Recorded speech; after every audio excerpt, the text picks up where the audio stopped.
আচ্ছা, আমি কি প্রেজেন্ট করা শুরু করব? না ভাইয়া, সানিয়া, ইন্ট্রোডাকশনটা একটু দিও, স্টার্ট করিও দেন। আমরা introduce করে দিই। হ্যাঁ, হ্যাঁ, হ্যাঁ। Good evening, everyone, and welcome to today's Speaks Academia episode on astrophysics, structured by Corvus. I'm Sania, and I'm your host for today's session. We look forward to having a productive meeting with you all. Assalamu alaikum, hello everyone. I'm Ashfaqul Islam, your co-host for today's session. And now we would like to introduce our chief guest, KM Shoriatullah, who will walk us through today's session. Thank you, sir, for joining us. Now we would like to give you the floor to continue. Our audience speaks both English and Bangla, so please proceed as you like. Okay, thanks everyone. So আমি হচ্ছে basically যে টপিকটা নিয়ে কথা বলতে চাচ্ছি, এটা হচ্ছে tilted exoplanets and how to find them. তো আমি হচ্ছে আমার পরিচয়টা একটু সংক্ষেপে দিয়ে নেই। আমি হচ্ছে কে এম শরিয়াতুল্লাহ। আমার ডাকনাম হচ্ছে শরীয়ত। আর বেসিক্যালি আমার অ্যাফিলিয়েশন যদি বলি, আমি হচ্ছে গিয়ে Shahjalal university of science and technology থেকে electrical and electronic engineering department থেকে আমার আন্ডারগ্রেড কমপ্লিট করেছি রিসেন্টলি। আর এছাড়া হচ্ছে গিয়ে আমাদের সাস্টে Copernicus astronomical memorial of SUST নামে, ক্যামসাস নামে একটা অর্গানাইজেশন আছে, স্টুডেন্ট অর্গানাইজেশন। ওইখানে হচ্ছে গিয়ে আমি 11th কমিটিতে হচ্ছে প্রেসিডেন্ট ছিলাম, সেখান থেকে অ্যাস্ট্রোনমির কাজগুলো শুরু করা আর কি। আর তারপর centre for astronomy space science and astrophysics, যেটা কাসা আইইউবিতে, ওইখানে ইন্টার্ন হিসেবে কাজ করেছিলাম 1 বছর। আর এছাড়া হচ্ছে বর্তমানে বর্তমানে বলতে হচ্ছে কি, আমি ইউরোপিয়ান সাউদার্ন অবজারভেটরিতে, ইসো যেটা জার্মানিতে, এইখানে আহ, আমার একটা সামার ইন্টার্নশিপ ছিল। এই সামার ইন্টার্নশিপের টাইমে আমি একটা প্রজেক্টে কাজ করেছি এক্সোপ্ল্যানেটস নিয়ে। সো ওই প্রজেক্টে কি করেছি এবং সেটা কতটুকু গুরুত্বপূর্ণ, সেটা নিয়ে কথা বলার জন্যই বেসিক্যালি আজকের এই প্রেজেন্টেশনের টপিকটা বেসিক্যালি সেটাই। ঠিক আছে। সো আমরা স্টার্ট করি টপিকটা নিয়ে, টিল্টেড এক্সোপ্ল্যানেটস। সো আমরা যদি আসলে একদম সিভিলাইজেশনের স্টার্ট থেকে চিন্তা করি, তাহলে আমরা দেখতে পাই যে হিউম্যান সিভিলাইজেশন অলওয়েজ শুরু থেকেই তো কিউরিয়াস ছিল এবং তারা আকাশ দেখতো। তাদের কিউরিওসিটির সবচেয়ে বড় জায়গাটা আসলে আকাশ ছিল। এবং তারা প্যাটার্ন রেকগনিশনে খুবই ভালো ছিল। হিউম্যানরা এখনো প্যাটার্ন রেকগনিশনে খুবই ভালো। তো তারা আহ, তাদের সিভিলাইজেশনের শুরুতে যে প্যাটার্ন রেকগনাইজ করতে পারতো, যে আকাশের তারাগুলো সবগুলো তারাই, কেউ যদি হচ্ছে গিয়ে আহ দীর্ঘ সময় ধরে আকাশ পর্যবেক্ষণ করে, সে দেখবে আকাশগুলো আকাশের তারাগুলো পূর্ব দিক থেকে আস্তে আস্তে পশ্চিমের দিকে আহ, সরে যায়। ঠিক আছে। সো সূর্য যেমন পূর্ব দিকে উঠে পশ্চিমে অস্ত যায়, সেম প্রসেসে অন্যান্য তারাগুলো আসলে, রাতের আকাশের তারাগুলো পূর্ব থেকে উঠে আস্তে আস্তে আস্তে আস্তে পশ্চিম দিকে হেলে পড়ে। কিন্তু প্রাচীন গ্রিকরা এটা খেয়াল করেছিল প্রথমবারের মতো, যে আকাশের কয়েকটা এমন জ্যোতিষ্ক আছে, কয়েকটা এমন অবজেক্ট আছে যেগুলো আসলে একটা স্ট্রেট লাইন ফলো করে পূর্ব থেকে পশ্চিমে যায় না। যেগুলো এখানে যেমন দেখা যাচ্ছে যে তারাটা আস্তে আস্তে যাচ্ছিল, এটা একদিন, তারপরের দিন তারাটা এখানে গেল, তারপরের দিন এখানে এখানে এখানে করতে করতে এটুকু পর্যন্ত সে স্ট্রেট লাইন ফলো করে গেল। দেন একটা পর্যায়ে যে সে জাস্ট আবার পিছনের দিকে রিভার্স টার্ন নিল। ঠিক আছে, রিভার্স টার্ন নিয়ে সেটা লুপ তৈরি করে সে তারপর আবার সে আগের পথ ধরে সামনের দিকে যাওয়া শুরু করলো। মানে স্টারটা যাওয়ার কথা ছিল একটা স্ট্রেট লাইন বরাবর পূর্ব থেকে পশ্চিমে, কিন্তু সে না যেয়ে মাঝখানে এরকম একটা লুপ তৈরি করে গেল। তো এই ধরনের যেই স্টারগুলো তারা আকাশে দেখতে পেল প্রথমবারের মতো, সে সকল স্টারকে তারা নাম দিল প্ল্যানেটেইস। গ্রিক ভাষায় প্ল্যানেটেইসকে বলে যাযাবর, বা হচ্ছে কি ওয়ান্ডারার আর কি। ঠিক আছে, ওয়ান্ডারার। সো এই ধরনের যাযাবর যে স্টারগুলোকে তারা নাম দিল প্ল্যানেটেইস। বর্তমানে আমরা এই ধরনের স্টারগুলোকে জানি যে এগুলো আসলে পৃথিবীর মতোই আমাদের সৌরজগতের ভিতরে অন্য আরেকটা গ্রহ। ঠিক আছে, যেমন মঙ্গল গ্রহের এই ধরনের মোশন, এই যে লুপ তৈরি করে যে মোশন, এটাকে রেট্রোগ্রেড মোশন বলে। সো মঙ্গল গ্রহের রেট্রোগ্রেড মোশনটা খুব ইজিলি ডিটেক্ট করা যায় পৃথিবী থেকে। তো এভাবে আমরা জানতে পারি যে আসলে আমাদের মহাবিশ্বে শুধুমাত্র অন্যান্য স্টারই না, বরং পৃথিবীর মতো অন্য গ্রহ এক্সিস্ট করে। ঠিক আছে, তো গ্রিকরা এটা জানতো। সেই থেকে গ্রিক ফিলোসোফারদের মধ্যে এগুলো নিয়ে অনেক তর্ক বিতর্ক হচ্ছিল যে আহ অন্য আমাদের পৃথিবীর মতো অন্য গ্রহ কোথাও আছে কিনা, যেখানে আসলে হিউম্যানস এক্সিস্ট করে, যেখানে মানুষের মতো অন্য প্রাণীও এক্সিস্ট করে, এগুলো থাকা পসিবল কিনা। এবং লুক্রেশিয়াস থেকে শুরু করে আরো অনেকগুলো ফিলোসফির স্কুল ছিল, যারা বেসিক্যালি এই বিষয়গুলো নিয়ে নানা ধরনের মতবাদ দিয়ে গেছিল যে অন্য পৃথিবী থাকবে। ঠিক আছে, এমনকি হচ্ছে গিয়ে আমরা আরো রিসেন্ট টাইমে হচ্ছে জিওর্দানো ব্রুনোর যে লেখা, সেই আহ, লেখা একটা আছে হচ্ছে গিয়ে মানে তার একটা বই আছে। সেই বইয়ের মধ্যে সে বলতেছিল যে হচ্ছে গিয়ে ঈশ্বরের সে হচ্ছে গিয়ে ঈশ্বরের কি বলে শ্রেষ্ঠত্ব বর্ণনা করতেছিল। এবং সে বলতেছিল যে তার শ্রেষ্ঠত্ব বর্ণনা শুধুমাত্র একটি পৃথিবীতে নয়, তার বর্ণনা হচ্ছে গিয়ে মহাবিশ্বের প্রত্যেকটি সূর্যে, প্রত্যেকটি স্টারে, শুধুমাত্র প্রত্যেকটি স্টারে নয়, বরং প্রত্যেকটি স্টারকে কেন্দ্র করে যে প্রত্যেকটি গ্রহ ঘুরতেছে, সে প্রত্যেকটি গ্রহে। অর্থাৎ জিওর্দানো ব্রুনোর টাইমেও অনেকেই মানে বিলিভ করতো যে আকাশে আমরা যে তারাগুলো দেখতে পাই, সেই তারাগুলোর আশেপাশে পৃথিবীর মতোই প্ল্যানেট ঘুরে। বাট আরো মানে পরবর্তীতে আমরা আরো অনেক উদাহরণই দেখতে পাই, যেমন আমরা অনেকেই হয়তো বা রাশিয়ান লেখক যে ফিওদর দস্তয়েভস্কির নাম আমরা শুনেছি। দস্তয়েভস্কির একটা শর্ট স্টোরি আছে, the dream of A ridiculous man. সেখানে এই ধরনের একটা গল্প আছে, যেখানে হচ্ছে লোকটা হচ্ছে গিয়ে নিজেকে মানে সুইসাইড করার জন্য রিভলভার দিয়ে শুট করে স্বপ্নে স্বপ্নে শুট করে। এবং স্বপ্নে সে দেখতে পায় যে তাকে কবরে দেওয়া হয়েছে, কবর থেকে একটা খুব উইয়ার্ড একটা ক্রিচার আসে, এসে তাকে পিঠে করে তার পাখা ঝাপটায় হচ্ছে গিয়ে সে পৃথিবী থেকে অন্য একটা স্টারে নিয়ে যায়। সে স্টারকে কেন্দ্র করে পৃথিবীর মতোই একটা গ্রহ ঘুরতেছে, সেই গ্রহে নিয়ে যায় যেখানে মানুষের মতোই আলাদা একটা সিভিলাইজেশন আছে। ঠিক আছে, তো এবং এটা নিয়ে আর সুন্দর কাহিনী আছে, চাইলে আগ্রহীরা পড়তে পারে। তো এগুলো হচ্ছে গিয়ে ফিলোসফি, তারপর হচ্ছে গিয়ে এই ধরনের কল্পকাহিনী অনেক কিছুরই কেন্দ্রবিন্দু অলওয়েজ ছিল এ ধরনের বাইরের ভিন গ্রহের যে টপিকটা, সেটা অলওয়েজ একটা ফ্যাসিনেশনের মধ্যেই ছিল। বাট আমাদের কাছে কোনো সাইন্টিফিক ক্লু ছিল না যে মানে আদৌ এ ধরনের প্ল্যানেট এক্সিস্ট করে কিনা, করলে সেই প্ল্যানেটগুলো আসলে আমরা কিভাবে বের করব, এগুলি আমরা জানতাম না। ঠিক আছে, এগুলো আমরা জানতাম না আনটিল ভেরি রিসেন্টলি। আমরা হচ্ছে গিয়ে 1995-এ এসে প্রথমবারের মতো একটা প্ল্যানেট আবিষ্কার করতে পেরেছি।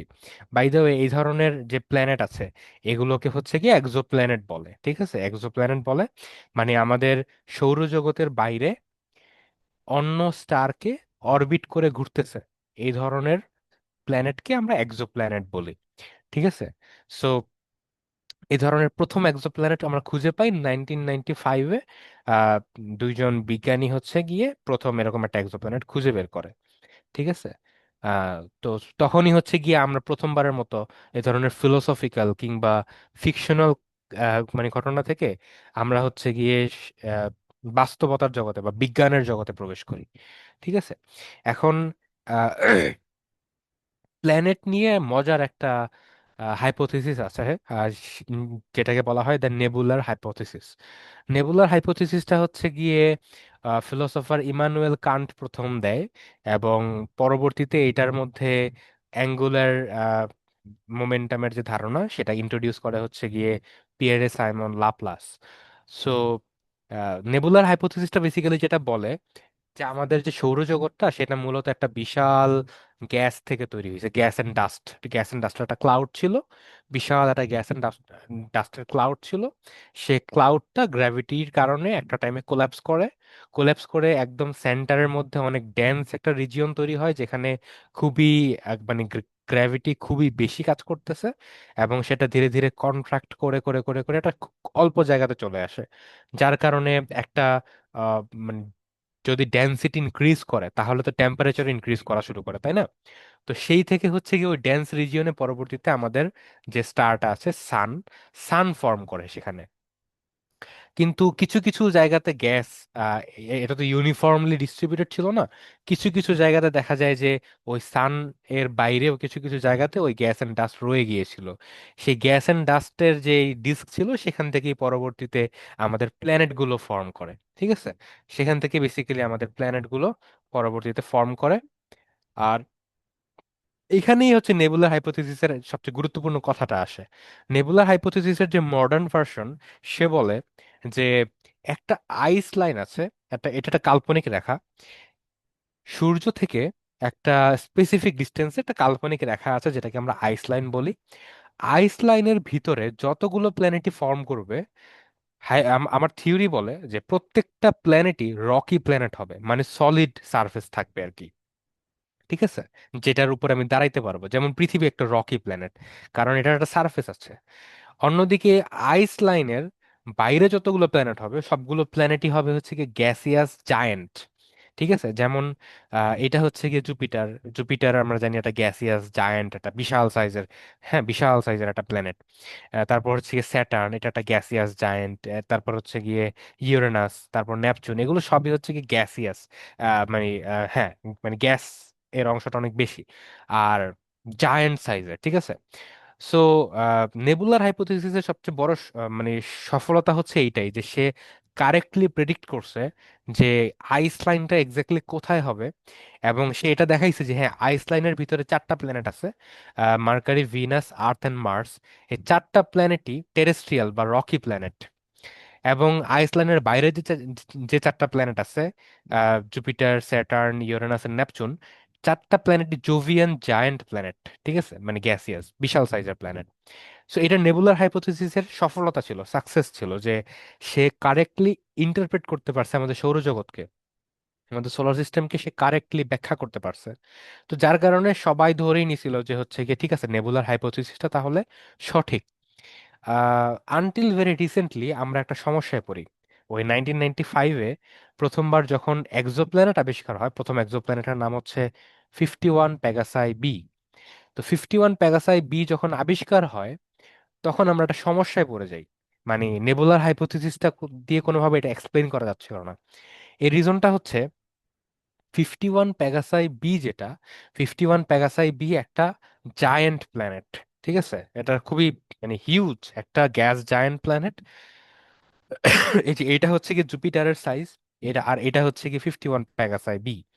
সো এটা জুপিটার থেকেও বড়, জুপিটার থেকেও প্রায় 1.5 টাইমস মানে ইন রেডিয়াস, এবং 2 টাইমস ম্যাসিভ, ঠিক আছে। এটা এটা হচ্ছে 51 প্যাগাসাই বি। অ্যান্ড মানে আশ্চর্যের ব্যাপার হচ্ছে যে 51 প্যাগাসাই বি যেহেতু এটা একটা জায়ান্ট জোভিয়ান প্ল্যানেট, এটাকে অবশ্যই আইসল্যান্ডের বাইরে হওয়া উচিত নেবুলার হাইপোথিসিস অনুযায়ী। কিন্তু আমরা দেখতে পাই যে না, 51 প্যাগাসাই বি তার স্টারের খুবই কাছে। খুবই কাছে বলতে তার অরবিটাল পিরিয়ড হচ্ছে গিয়ে 4.23 ডেজ। যেখানে সূর্য থেকে সবচেয়ে কাছের যে গ্রহ মার্কারি, তার অরবিটাল পিরিয়ড হচ্ছে 88 ডেজ, তাই না? 88 ডেজ সে একবার তার স্টারকে অরবিট করে ঘুরে আসে। অন্যদিকে 51 প্যাগাসাই বি এর মাত্র 4.23 ডেজ, সে জাস্ট 4.23 ডেইজেই একবার ঘুরে চলে আসে। তার মানে একটা বছরই হয় জাস্ট 4.23 ডেইজে। সো এইটা তাদের কাছে খুবই অস্বাভাবিক লাগছিল যে একটা বিশাল সাইজের প্ল্যানেট, একটা জোভিয়ান জায়ান্ট প্ল্যানেট, কিভাবে তার স্টারের এত কাছে চলে আসলো, আইস লাইনের ভিতরে চলে আসলো, এটা তো আসার কথা না, ঠিক আছে। যার কারণে প্রথমবার যখন 51 প্যাগাসাই বি আবিষ্কার হয়, যারা অ্যাস্ট্রোনমার ছিল তারাই বিলিভ করতে পারতেছিল না যে এটা আসলে একটা প্ল্যানেট। তারা বলতেছিল যে এটা একটা অন্য একটা ব্রাউন ডর্ফ হইতে পারে, অন্য একটা স্টার হইতে পারে, এগুলি হইতে পারে, বাট এটা কোনো দিক দিয়েই কোনো প্ল্যানেট হইতে পারে না, কারণ প্ল্যানেট এত কাছে আসার কথা না, ঠিক আছে। যার কারণে নোবেল পুরস্কারটা কিন্তু তখনও দেওয়া হয়নি। আবিষ্কার হয়েছে 1995-এ, বাট এই এই প্রথম এক্সোপ্ল্যানেট আবিষ্কার করার কারণে মিশেল মেয়র এবং ডিডিয়ার কুইলোস 2019 সালে এসে নোবেল পুরস্কার পাইছে। সো অলমোস্ট লাইক 24 ইয়ার, মানে 24 ইয়ার্স, আই গেস 24 ইয়ার্স পরে এসে নোবেল পুরস্কার পাইছে। সো এটা অনেক লম্বা টাইম ওয়েট করতে হয়েছে তাদেরকে। রিজনটা হচ্ছে যে অ্যাস্ট্রোনমাররা স্যাটিসফাইড ছিল না, তারা কনভিন্স ছিল না যে এইটা আসলেই একটা প্ল্যানেট। এখন এখন তাহলে কিভাবে কনভিন্সড হইলো? এখন আমরা জানি যে হ্যাঁ, এটা এটা এটা থিওরিটিক্যালি পসিবল যে কিছু কিছু এক্সোপ্ল্যানেট তার স্টারের খুব কাছে ফর্ম করতে পারে। ঠিক আছে, এটাকে আমরা ইন সিটু ফরমেশন বলি। ঠিক আছে, ইন সিটু ফরমেশন বলি। বাট এটার জন্য খুবই দুইটা ক্রিটিক্যাল শর্ত মানতে হয়, যে দুইটা ক্রিটিক্যাল মানে শর্ত প্রবেবল, বাট আমরা ওটাকে পসিবিলিটি হিসেবে ধরি না, কারণ ওইটা খুবই রেয়ার কেস। এই কারণে আমরা ধরি না যে generally planet in situ form মানে মানে করবে, মানে যে জায়গাতে এখন আছে সে ক্লোজ অরবিটে আছে ওই জায়গাতেই ফর্ম করবে, এটা আমরা ধরি না। বাট সবচেয়ে ফেমাস যে ধারণাটা এখন অ্যাস্ট্রোনমারদের মধ্যে প্রচলিত, সেটা হচ্ছে যে প্ল্যানেটগুলা আসলে আইস লাইনের বাইরেই ফর্ম করে।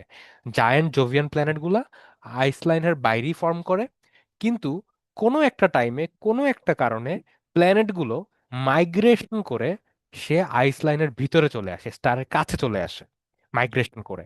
ঠিক আছে, এখন কেন মাইগ্রেশন করে এটার দুইটা ব্যাখ্যা আছে। একটা হচ্ছে এই যে এখানে হচ্ছে কি স্টারটা ছিল, এখানে প্ল্যানেটটা ছিল বাইরের দিকে, এবং এটার একটা ডিস্ক আছে, ডিস্ক হচ্ছে কি তার আশেপাশে এখনো গ্যাস এন্ড ডাস্ট আছে।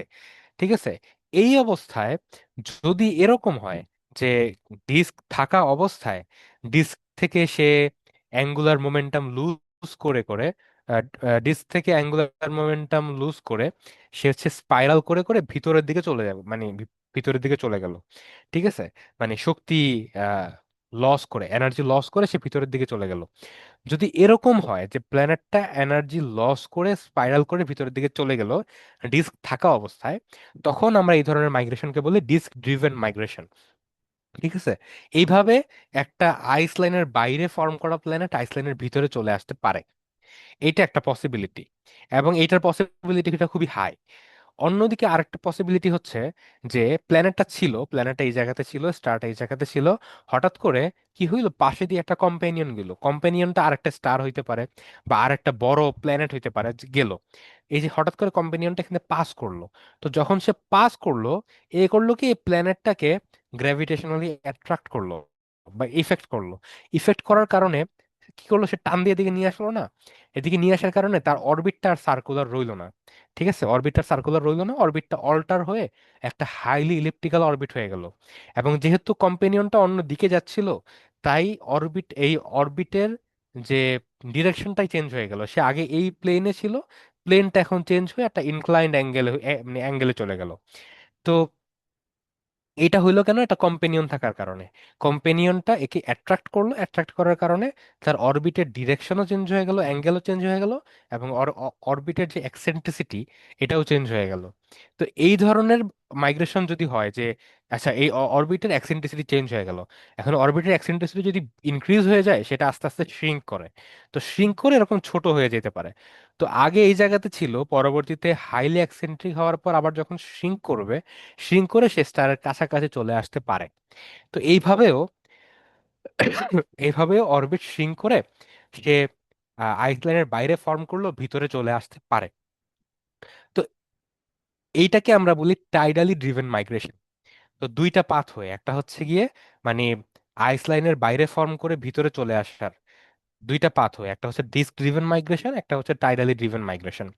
পার্থক্য হচ্ছে ডিস্ক ড্রিভেন মাইগ্রেশনে সে স্পাইরাল করে ভিতরে চলে আসে, যার কারণে ফাইনাল যখন আমরা ফাইনালি যখন অবজার্ভ করি, তখন আমরা দেখতে পাই যে প্ল্যানেটটা তার স্টারের সাথে যে প্লেনটা আছে সেই মানে সেম প্লেনেই আছে।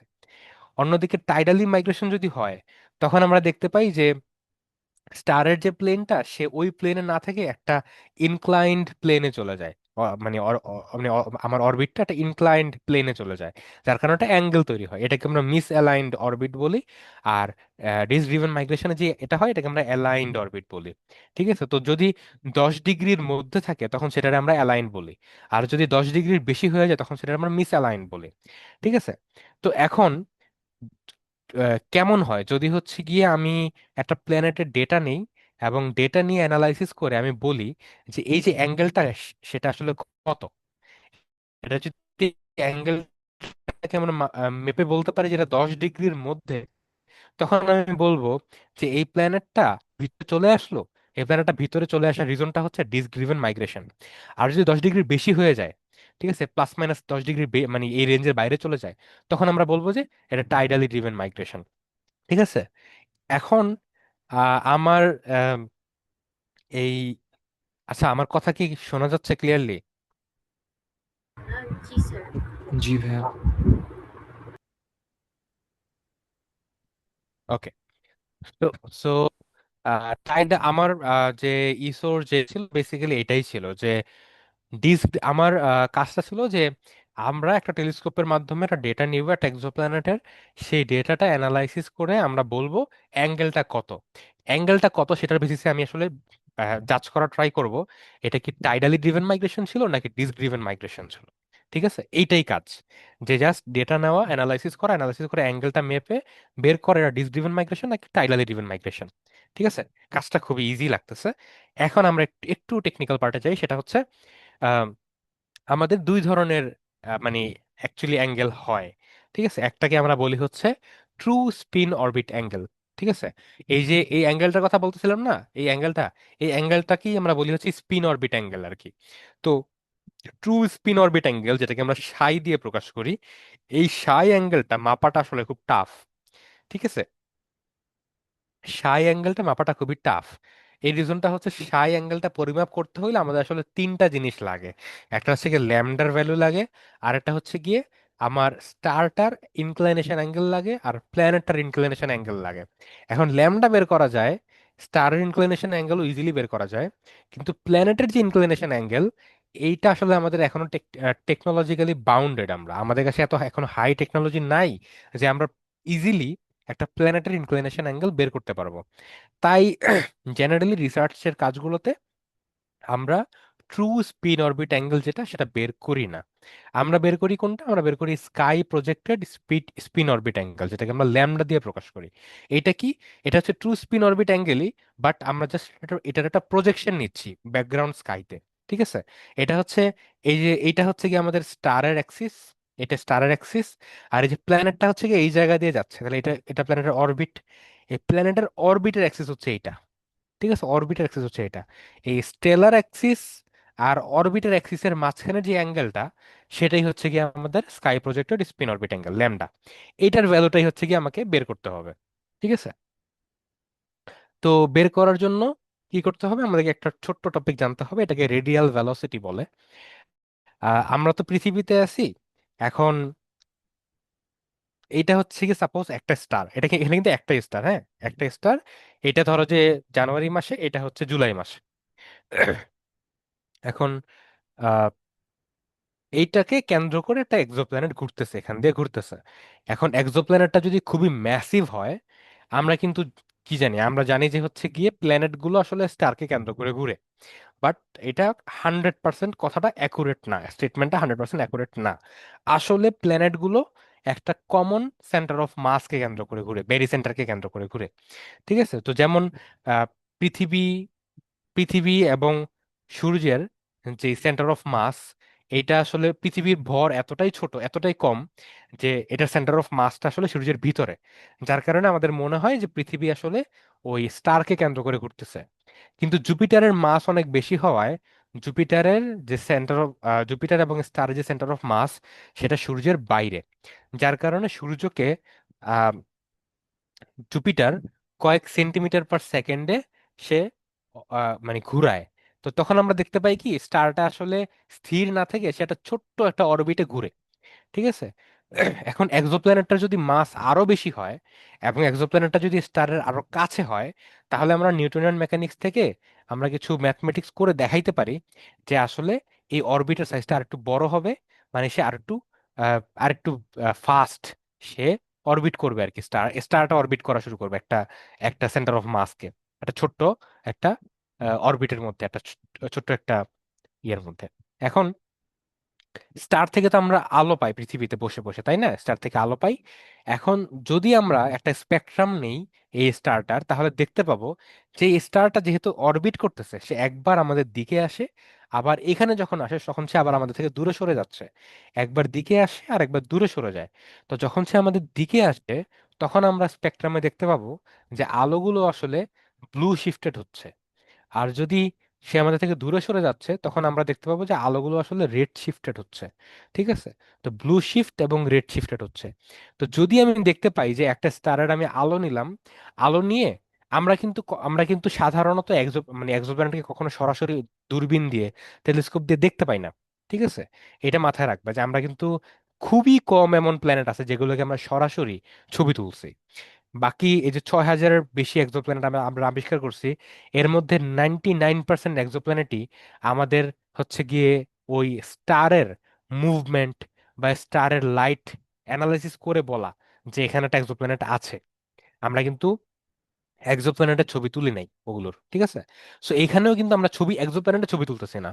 আমরা বলতেছি যে এই যে স্টারটা, সে যেহেতু একবার ব্লু শিফট হয় আর একবার রেড শিফট হয়, আবার ব্লু শিফট আবার রেড শিফট, এভাবে সে অসিলেট করতেছে, তাই অবশ্যই এর আশেপাশে কোনো একটা প্ল্যানেট আছে যে একে অসিলেট করাচ্ছে।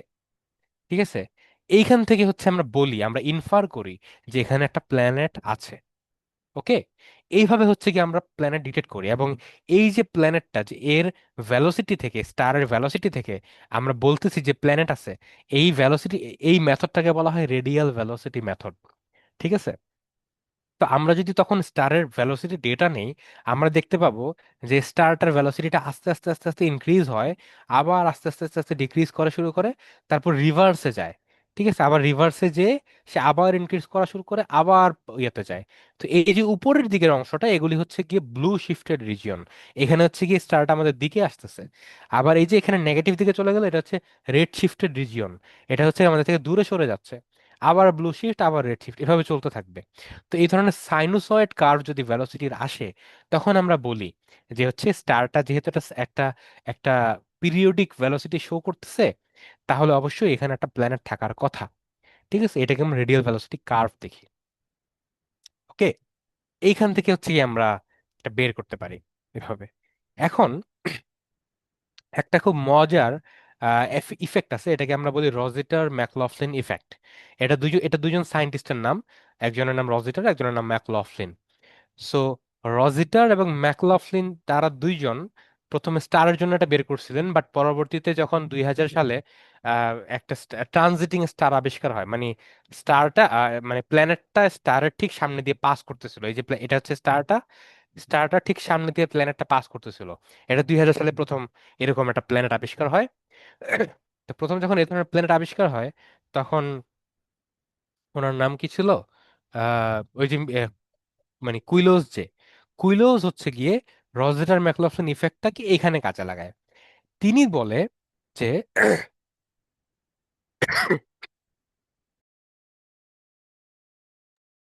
তিনি দেখান যে যদি এরকম হয় যে একটা স্টার রোটেট করতেছে এবং তার ঠিক সামনে দিয়ে একটা প্ল্যানেট পাস করতেছে, তখন সাময়িক সময়ের জন্য, খুব অল্প একটা টাইমে, রেডিয়াল ভেলোসিটির মধ্যে সামান্য একটু ডিস্টরশন দেখা যাবে।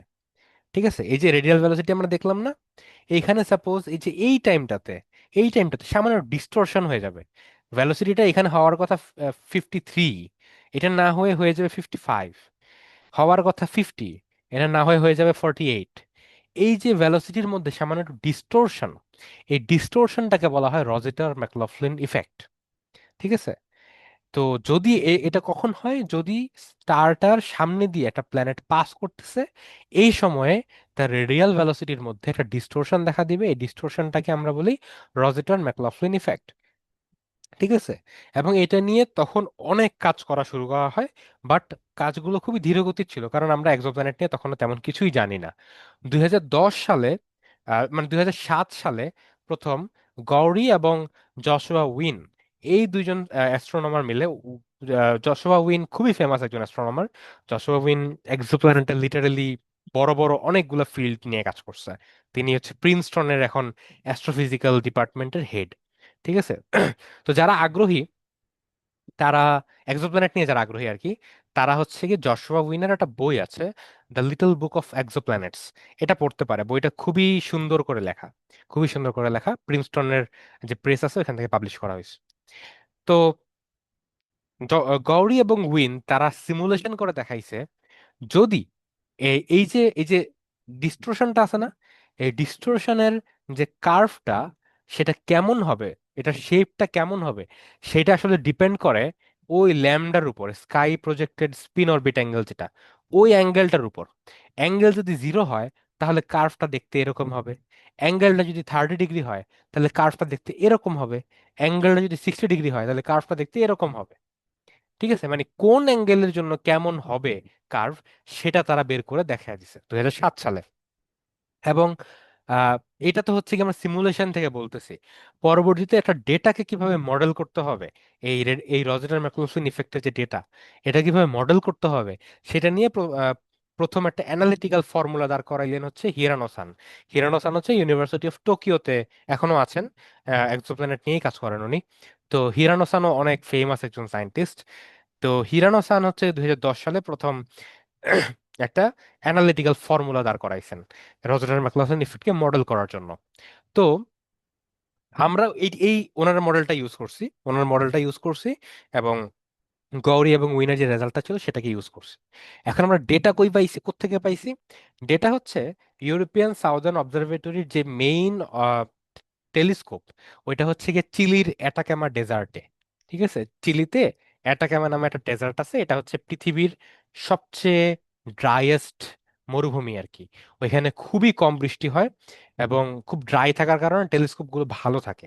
টেলিস্কোপ কিন্তু যে কোনো জায়গাতে আমি চাইলেই সেট আপ করতে পারবো না, যেমন বাংলাদেশের যে কোনো জায়গাতে চাইলেই আমি টেলিস্কোপ বা একটা অবজারভেটরি তৈরি করে ফেলতে পারবো না। অবজারভেটরি তৈরি করার জন্য অনেক কিছু মাথায় রাখতে হয়, ড্রাইয়েস্ট এরিয়া কোনটা, উঁচু জায়গা কিনা, এখানের লাইট পলিউশন কেমন, হ্যাঁ এই জিনিসগুলো অনেক মাথায় রাখতে হয়। তো অ্যাটাকামা ডেজার্টের মধ্যে একটা টেলিস্কোপ আছে যেটাকে হচ্ছে গিয়ে ভিএলটি বলে, ভেরি লার্জ টেলিস্কোপ। তো ভিএলটির মধ্যে একটা স্পেক্ট্রোগ্রাফ আছে যেটাকে বলা হয় এসপ্রেসো। সো এসপ্রেসো যে স্পেক্ট্রোগ্রাফ, এইটা হচ্ছে বেসিক্যালি এসপ্রেসো স্পেক্ট্রোগ্রাফ। এইটা খুবই হাই রেজলিউশনের একটা স্পেক্ট্রোগ্রাফ এবং এটার প্রিসিশনও খুবই হাই। মানে এটা বলতে গেলে পৃথিবীর সবচেয়ে হাই পাওয়ারফুল, মানে সবচেয়ে পাওয়ারফুল স্পেক্ট্রোগ্রাফ আর কি। অ্যাস্ট্রোনমিতে সবচেয়ে পাওয়ারফুল স্পেক্ট্রোগ্রাফ হচ্ছে এসপ্রেসো।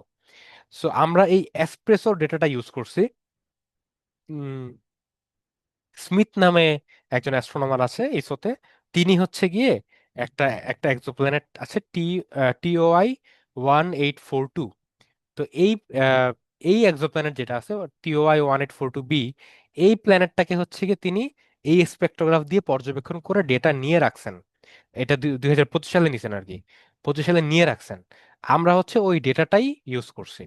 এইটা হচ্ছে তার ডেটাটা। ঠিক আছে, এটা এই ওয়াই অ্যাক্সিস বরাবর হচ্ছে ভেলোসিটি, আর এক্স অ্যাক্সিস বরাবর হচ্ছে টাইম। সো এখানে দেখাই যাচ্ছে যে এই যে টাইমের সাথে সাথে এটা হচ্ছে ডিস্টরশনটা আর কি, যে ভেলোসিটিটা হওয়ার কথা ছিল এই বরাবর, এখান থেকে এরকম হওয়ার কথা, মানে এখান থেকে এই বরাবর মোটামুটি একটা স্ট্রেট লাইন হওয়ার কথা ছিল এরকম। এইটা না হয় এই জায়গাতে একটা ডিস্টরশন হয়ে গেছে। তো এই ডিস্টরশনটা যে হইলো এইটাই হচ্ছে রজেটার ম্যাকলফলিন ইফেক্ট। ঠিক আছে, তো আমাদের কাজ হচ্ছে এটাকে মডেল করা, মডেল করে এইটার বিভিন্ন ওই অ্যাঙ্গেলটা বের করা। তো মডেল করার জন্য হচ্ছে গিয়ে আমরা একটা স্ট্যাটিস্টিক্যাল মেথড ইউজ করছি যেটাকে আমরা বলি হচ্ছে Markov chain Monte Carlo method. ঠিক আছে, যারা স্ট্যাটিস্টিক্স নিয়ে আরো ডিটেলসে পড়ালেখা করছে তারা হয়তোবা মার্কভ চেইনের ব্যাপারে পড়ছে, তারা হয়তোবা মন্টে কার্লো সিমুলেশনের ব্যাপারে পড়ছে। এগুলো খুবই ইম্পর্টেন্ট সিমুলেশন বা স্ট্যাটিস্টিক্যাল মেথড। তো মার্কভ চেইন এবং মন্টে কার্লো দুইটা আলাদা আলাদা মেথড, বাট এই দুইটা আলাদা মেথডকে একত্র করে একটা মানে মেথড তৈরি করা হয় যেটাকে বলা হয় Markov chain Monte Carlo, MC. এটা শুধুমাত্র এক্সোপ্ল্যানেট না, অ্যাস্ট্রোনমির অনেক ব্রাঞ্চে এটা ইউজ করা হয়। সো মেথডটাতে হচ্ছে এই মেথডটা আমরা ইউজ করছি, ইউজ করে এই ডেটাটাকে মডেল করা হয়েছে। তো মডেল করার পরে এই যে এটা হচ্ছে আমাদের মডেল, ডেটার মডেলটা হচ্ছে এই সলিড লাইনটা হচ্ছে মডেল, আর এইটা হচ্ছে কি আমাদের রেসিজুয়াল মডেল থেকে ডিফারেন্স। ঠিক আছে, সো ডিফারেন্সটা যেহেতু একটা নর্মাল ডিস্ট্রিবিউশন ফলো করতেছে, so আমরা বলতে পারি যে ডিস্ট্রিবিউশনটা একটা ভালো ফিট ছিল। ঠিক আছে, তো এটা ফিট করার জন্য আমরা এমসি দিয়ে মডেল করছি, বাট একটা প্যাকেজ আছে যেটাকে আমরা আরএম ফিট বলি। আরএম ফিট প্যাকেজ দিয়ে, এটা পাইথনের প্যাকেজটা দিয়ে হচ্ছে আমরা ইজিলি ফিট করতে পারছি আর কি। সো এবং ফিট করার পরে আমরা রেজাল্ট যেটা পাই, এগুলি হচ্ছে রেজাল্ট। রেজাল্টে আমরা আমরা যেটা পাই যে ল্যামডার ভ্যালু আসে -49.73 ডিগ্রি। ঠিক আছে, সো যেহেতু এটা 10 ডিগ্রি বা -10 ডিগ্রির বাইরে, রেঞ্জের বাইরে, তাহলে এটা অবশ্যই একটা মিস অ্যালাইন্ড প্ল্যানেট। আর মিস অ্যালাইন্ড প্ল্যানেট মানে কি? এটা টাইডালি ড্রিভেন মাইগ্রেশন করছে। ঠিক আছে, এটা ডিস ড্রিভেন মাইগ্রেশন করে না, এটা টাইডালি ড্রিভেন মাইগ্রেশন করছে। এইটা হচ্ছে প্ল্যানেটের ব্যাপারে আরেকটু কথাবার্তা, যে এই প্ল্যানেটটা নিয়ে এর আগেও কাজ হয়েছে। হিকসন ব নামে একজন ভদ্রলোক, সে এটা নিয়ে এর আগে কাজ করছে। সে খুব সম্ভবত এটার রেজাল্ট পাইছিল অ্যারাউন্ড 62 ডিগ্রিজ, -62 ডিগ্রিজ আর কি, -62 ডিগ্রিজ পাইছিল। আমি পাইছি -49 ডিগ্রিজ। তো তার সাথে আমার রেজাল্টের কিছুটা ডিফারেন্স আছে। ডিফারেন্স থাকার রিজনটা হচ্ছে ডেটার, মানে সে কোন ডেটা ইউজ করছে সেটা, এবং আমরা কিভাবে অ্যানালাইসিস করছি সেটা। তো আমাদের অ্যানালাইসিসটা আমরা আমরা আমাদের পেপারে দেখাইছি যে আমাদের অ্যানালাইসিসটা ওইটা থেকে বেটার ছিল। ঠিক আছে, কারণ আমাদের ডেটাটার মানে অ্যানালাইসিসের যে ফিট, সেটা আরো বেটার ফিট ছিল, এটা আমরা হচ্ছে ক্যালকুলেট করে দেখাইছি। আর এছাড়া তারা হচ্ছে গিয়ে নেইড টেলিস্কোপ ইউজ করছে। নেইড, তারপর কেপিএফ ইউজ করছিল। কেপিএফ হচ্ছে গিয়ে ক্যালটেকের একটা টেলিস্কোপ। সো ওইটার রেজুলেশনের থেকে এসপ্রেসোর রেজুলেশনটা আরো বেশি হাই, যার কারণে আরো বেশি অ্যাকুরেটলি আমরা আসলে মাপতে পারছি। ঠিক আছে, সো আমাদের এটা হচ্ছে কি ওইটার কম্প্যারিজনটা আর কি। ঠিক আছে, আর এইটা হচ্ছে গিয়ে ছবিটা, যে প্ল্যানেটটা মানে মেইনলি এই জায়গা দিয়ে পাস করতেছে। আর স্টারটার রোটেশনটা হচ্ছে বেসিক্যালি এক্সিসটা হচ্ছে এইটা, সে এইভাবে রোটেট করতেছে। অন্যদিকে স্টার মানে প্ল্যানেটটা হচ্ছে এই জায়গা দিয়ে পাস করতেছে। এইটা হচ্ছে আমার অ্যাঙ্গেলটা। ঠিক আছে।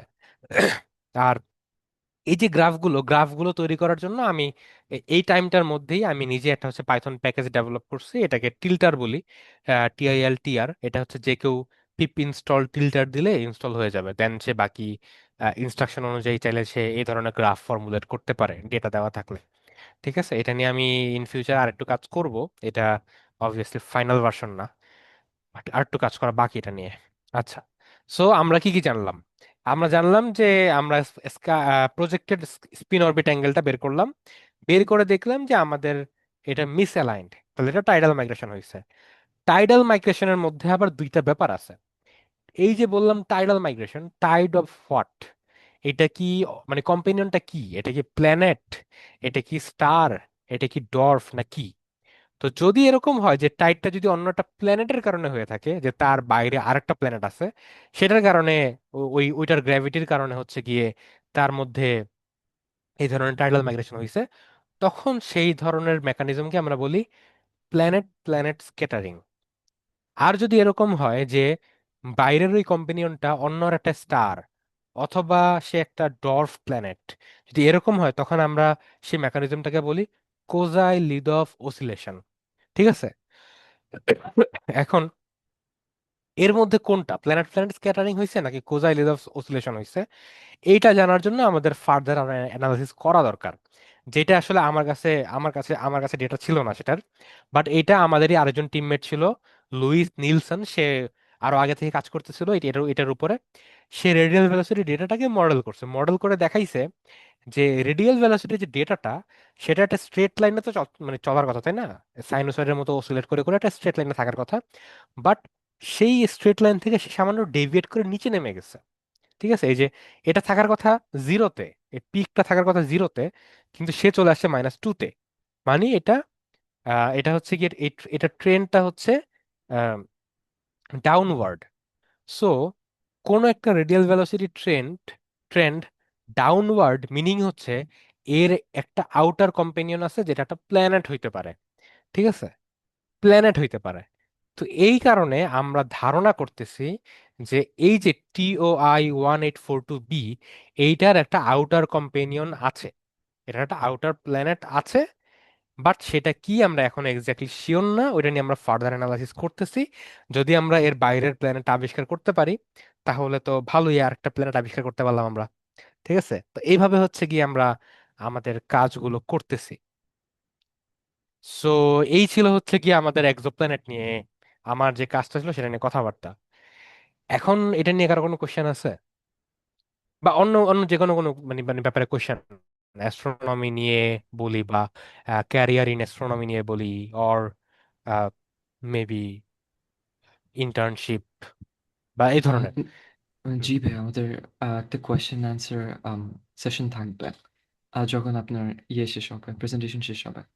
হ্যাঁ, আমার প্রেজেন্টেশন অলমোস্ট এটাই এটাই শেষ। Okay, Sania?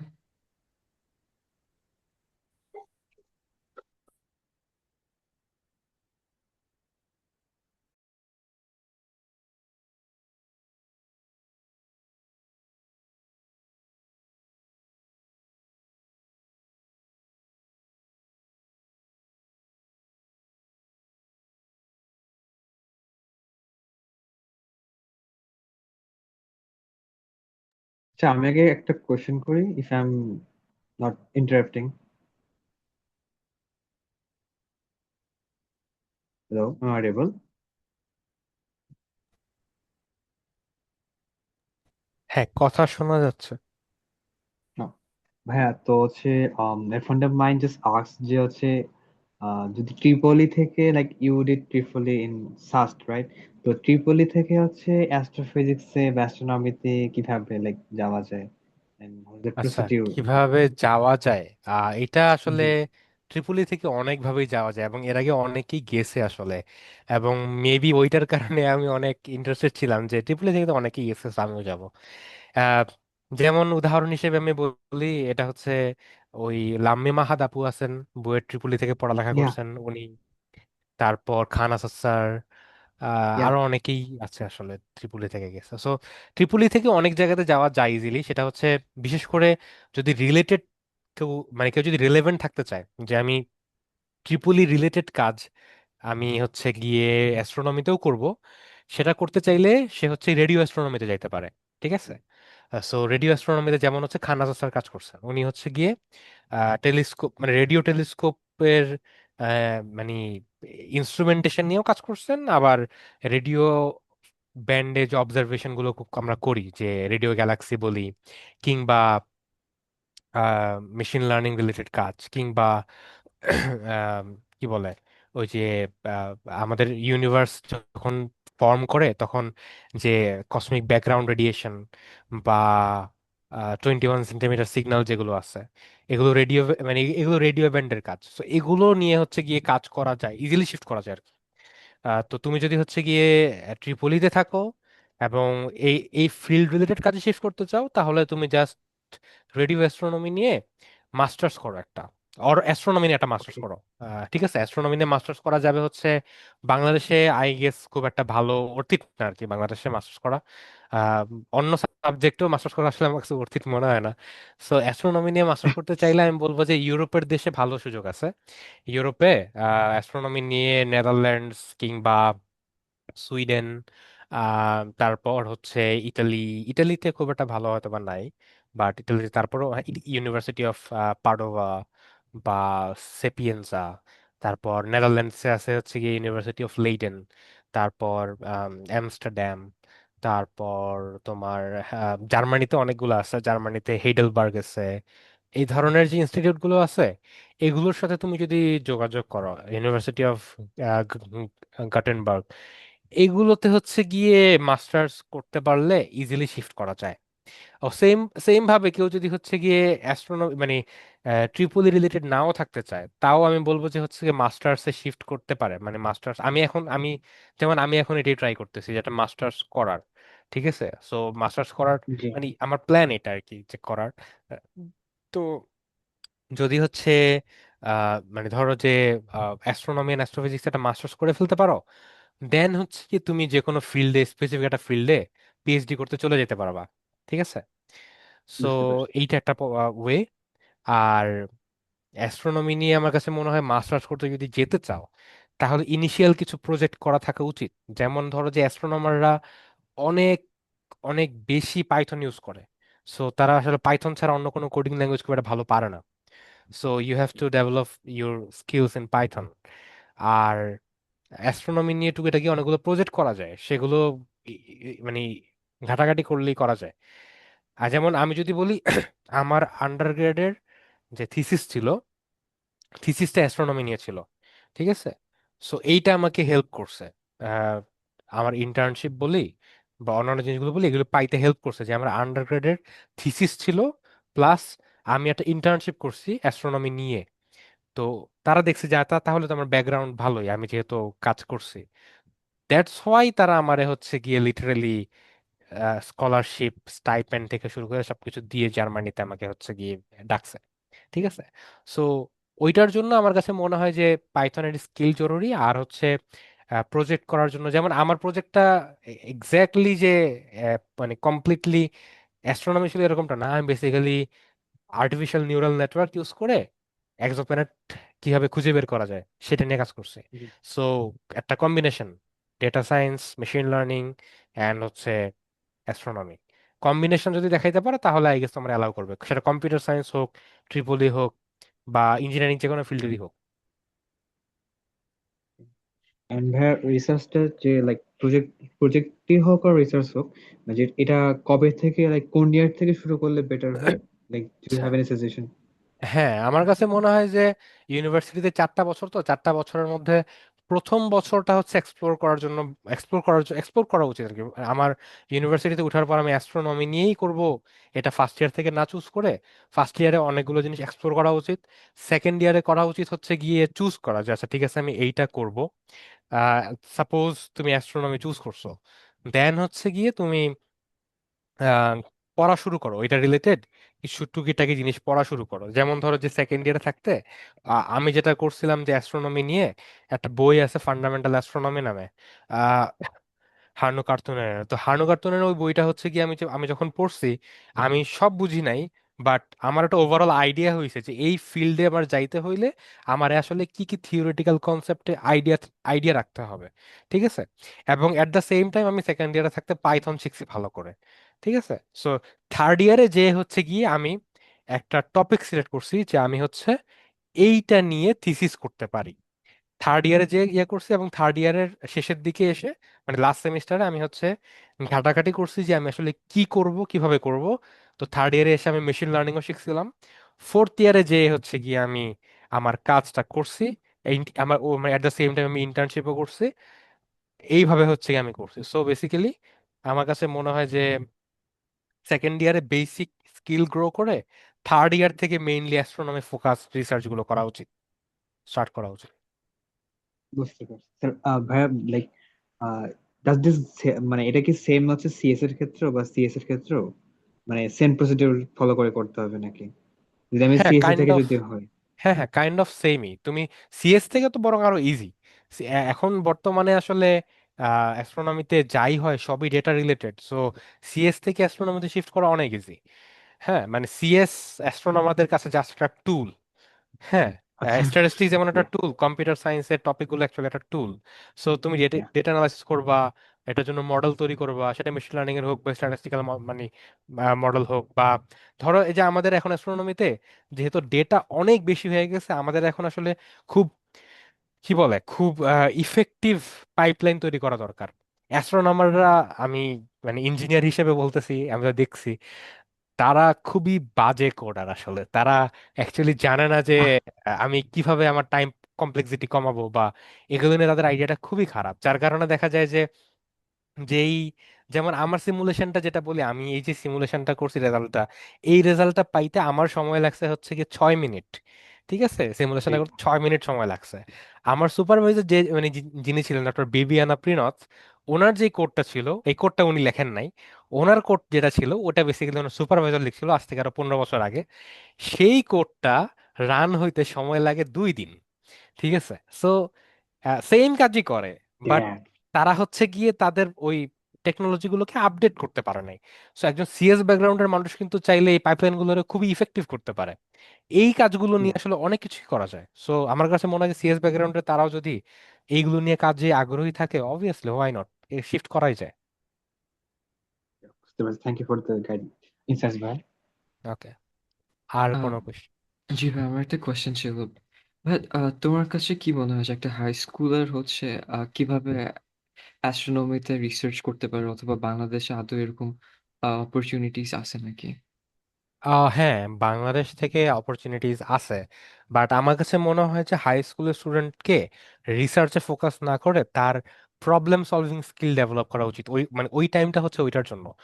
বিশেষ করে হাই স্কুল আর বা যারা কলেজে থাকে তাদের আসলে ওই অলিম্পিয়াড হয় বাংলাদেশে, বা এখন তো হচ্ছে কি মেবি দুইটা খুব বড় বড় অলিম্পিয়াড হয়। একটা হচ্ছে ওই যে ওয়ার্ল্ড ওপেন অলিম্পিয়াড হয়, এটা রাশিয়ার বেসড। আর এটা হচ্ছে গিয়ে Bangladesh olympiad on astronomy and astrophysics হয়, বিডিওএ যেটা। সো মানে দুইটাই বেশ বড়। আরেকটাও হয় মেবি ওই বাংলাদেশ অ্যাস্ট্রোনমিক্যাল অ্যাসোসিয়েশনের ইয়ে থেকে। সো অলিম্পিয়াড গুলোতে ফোকাস করা উচিত আর কি। কারণ আমরা দেখি কি বাংলাদেশ থেকে, মানে আমি নিজেও আসলে এরকম যে বাংলাদেশ থেকে আমরা যারা অ্যাস্ট্রোনমিতে যাই ম্যাক্সিমামই আসলে যাই হচ্ছে কি ইঞ্জিনিয়ারিং ফিল্ড থেকে যাই। ঠিক আছে, যার কারণে যেটা হয় সেটা হচ্ছে যে আমাদের ফিজিক্সের নলেজ ভালো থাকে না, বা আমাদের প্রবলেম সলভিং স্কিল ভালো থাকে না। আমরা খুবই ভালো at coding and instrumentation and everything, but আমরা যে কোডিং যে করব, করার আগে তো আমাকে প্রবলেমটাকে একটা স্ক্র্যাচ আইডিয়া দাঁড় করাইতে হবে যে এটাকে এইভাবে ম্যাথমেটিক্যালি সলভ করে, তাই না? তো দেখা যায় কি কি হয় যে অ্যাস্ট্রোনমাররা বা ফিজিসিস্টরা অলরেডি মডেলটা দাঁড় করায় রাখে ইকুয়েশন দিয়ে, আমরা জাস্ট ইকুয়েশনটাকে সিমুলেট করি। ঠিক আছে, বাট আমার কাছে মনে হয় যে আমরা যদি আরো ভালো অ্যাস্ট্রোনমার হইতে চাই তাহলে আসলে আমাদের ফিজিক্সের নলেজটাকে আরো ডেভেলপ করা উচিত, আরো কোর লেভেলে ডেভেলপ করা উচিত, যেটা আসলে হাই স্কুলে থাকতে ট্রেনিং গুলো স্টার্ট করা উচিত। কারণ ওই টাইমটাতে ব্রেন গুলো আসলে প্রবলেম সলভিং এর জন্য খুব ভালো থাকে হাই স্কুল এবং কলেজ স্টুডেন্টদেরকে। তাই আমি বলবো ফোকাস করতে, টু পার্টিসিপেট ইন অলিম্পিয়াডস অ্যান্ড ওগুলোতে ভালো করার জন্য, প্রবলেম সলভিং স্কিলগুলোতে আরো বেটার করার মানে বেটার করা উচিত, rather than focusing on research. আর যদি কেউ দেখে যে না আমি আসলে ভালোই প্রবলেম সলভিং পারি, বা আমার প্রবলেম সলভিং স্কিল মোটামুটি যা হইছে হইছে আর ডেভেলপ করা যাচ্ছে না, আমি রিসার্চ করতে চাই, তাহলে আমার কাছে মনে হয় যে এটা এটা সবার ক্ষেত্রে, শুধুমাত্র হাই স্কুল স্টুডেন্ট না, কখনোই রিসার্চ শুরুতে একা করা উচিত না। ঠিক আছে, অনেকে মনে করে যে আমি একা একা রিসার্চ করব। ওই দিনগুলো হয়তোবা ছিল, বাট আজ থেকে আরো 150-200 বছর আগে, এবং হয়তোবা এখনো আছে, বাট ম্যাথমেটিক্সে বা থিওরিটিক্যাল ফিজিক্সে। বাট অন্য সকল ফিল্ডের রিসার্চ আসলে একটা টিম কোলাবোরেশন, একটা কমিউনিটির কাজ। কোনো অ্যাস্ট্রোনমির ব্যাপারই আসলে কেউ দেখবা না যে হচ্ছে কি একজন লিখছে, একজন কাজ করছে। এগুলি হচ্ছে কি একটা টিম ওয়ার্ক হয়। এই রিজনটা হচ্ছে আহ, যে আহ, একজন হয়তোবা ওই ফিল্ডের একটা ব্যাপার জানে যেটা আরেকজন জানে না, আরেকজন হয়তোবা আরেকটা জিনিস জানে যে এটা জানে না। তো একজন আরেকজনের গ্যাপ ফিল আপ করে। এখন কেউ যদি সবকিছু জেনে কাজে নামতে চায় তাহলে মানে ওটা পসিবল না। রিজনটা হচ্ছে বর্তমানে এত বেশি টপিক আসতেছে এবং এত বেশি নতুন নতুন রিসার্চ এরিয়া তৈরি হচ্ছে যে কেউ চাইলেও সবগুলো রিসার্চের সাথে কোপ আপ করতে পারবে না। একজন পিএইচডি লেভেলের গবেষকও চাইলে সব ফিল্ডের সাথে কোপ আপ করতে পারবে না। যার কারণে তোমরা আজ থেকে 50 বছর আগের অ্যাস্ট্রোনমারদেরকে দেখতা যে সে কসমোলজি নিয়েও কাজ করে, সে এক্সোপ্ল্যানেট নিয়েও কাজ করে, মানে সে সবখানে কাজ করতেছে। অ্যাস্ট্রোনমার আবার সেমিকন্ডাক্টরে কাজ করতেছে। এরকম হইছে, হওয়া পসিবল ছিল কারণ তখন ফিল্ড গুলো কম ছিল। বর্তমানে এটা পসিবল হয় না, কারণ অনেক ফিল্ড, মানে এক্সোপ্ল্যানেটারি লিটারালি কয়েক হাজার হাজার মানে সাব ফিল্ড তৈরি হয়ে গেছে। কয়টা নিয়ে কাজ করবে? তো সবার জন্য সাজেশন এইটাই যে কাজ করতে চাইলে কোনো একজন ভালো মেন্টর খুঁজে তার সাথে কাজ করা, তার কাছ থেকে শেখা যে রিসার্চটা কিভাবে করতে হয়, রিসার্চটা কিভাবে আলটিমেটলি হয়। ঠিক আছে, তার সাথে একটা রিসার্চ করলে একটা প্রজেক্ট বা একটা রিপোর্ট বা একটা পেপার যদি তোমার হয়, তখন যখন তুমি জেনে গেছো যে একটা পেপার আলটিমেটলি এভাবে সাবমিট করতে হয়, এভাবে পেপার লিখতে হয়, অ্যানালাইসিস এভাবে করতে হয়, দেন এভাবে হচ্ছে পেপার সাবমিট করার পর এভাবে পাবলিশ হয়, কমপ্লিটলি জানার পর then you can work on your own. ঠিক আছে, বাট কখনোই একা শুরু করা উচিত না, যেটা সবাই করে। আমিও ফার্স্টে এই ভুলটাই করছিলাম। সো এটা করা উচিত না, এতে তোমার টাইম ওয়েস্ট হবে। শুরু করো আরেকজনের সাথে, যে ভালো মেন্টর, তার সাথে শুরু করো। দেন ইউ ক্যান জাস্ট আস্তে আস্তে নিজে থেকে শিখতে পারবা, অন্যদের সাথে কোলাবোরেশন করবা। ঠিক আছে, এভাবে। সো হাই স্কুল স্টুডেন্ট হও বা যাই হও, কোলাবোরেশন করো। বাংলাদেশে তো এখন আরো অনেক অ্যাস্ট্রোনমারই আছে যারা হচ্ছে কোলাবোরেশন করে। ইভেন আমি হচ্ছে কি ওই ইয়েকে দেখছিলাম, ওই যে আমি জানি না যে তোমরা চিনো কিনা, রাদিত রাইয়ান আছে। সো রাদিত হচ্ছে গিয়ে হাই স্কুল স্টুডেন্ট হিসেবেও কিন্তু ও হচ্ছে কিন্তু হাই স্কুল ইন্টার্ন হিসেবে ওই কাসাতে জব করতো। হ্যাঁ, ও কিন্তু একটা প্রজেক্টে ছিল, রিসার্চের রিসার্চের একটা প্রজেক্টে ছিল। সো আই গেস কাসাতে এখনো ওই ধরনের পজিশন অ্যাভেলেবল আছে যে হাই স্কুল কিংবা কলেজের স্টুডেন্ট তারা অ্যাকচুয়ালি পারে, কাজ পারে, তাহলে তাদেরকে তারা মানে মানে তারা নিবে। Okay, thank you so much, man. ওকে, আর কোনো কোয়েশ্চেন?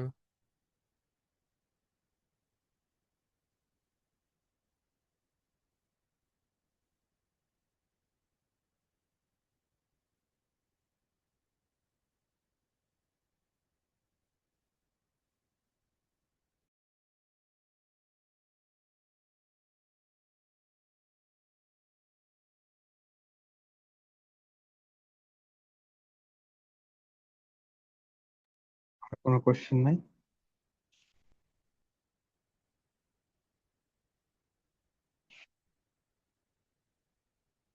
আচ্ছা, যদি কোশ্চেন না থাকে, we can just finish the session. Ashfaq. Asha, I think Mahesh Shafin Chaudhary একটা question আছে। একটা ভাইয়া হাই স্কুলের হচ্ছে অলিম্পিয়াডের জন্য কিভাবে প্রিপারেশন নিবে, বিডিওএ এরকম?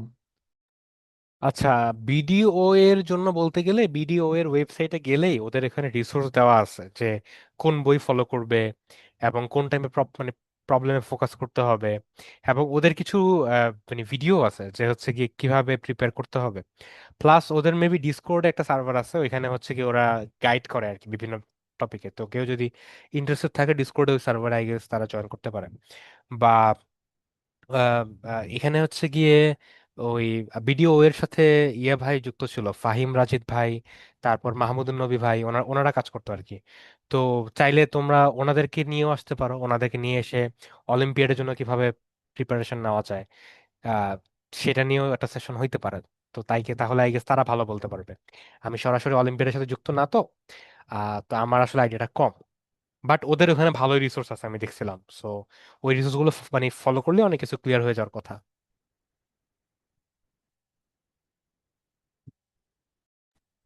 Okay, thank you so much, man. Okay.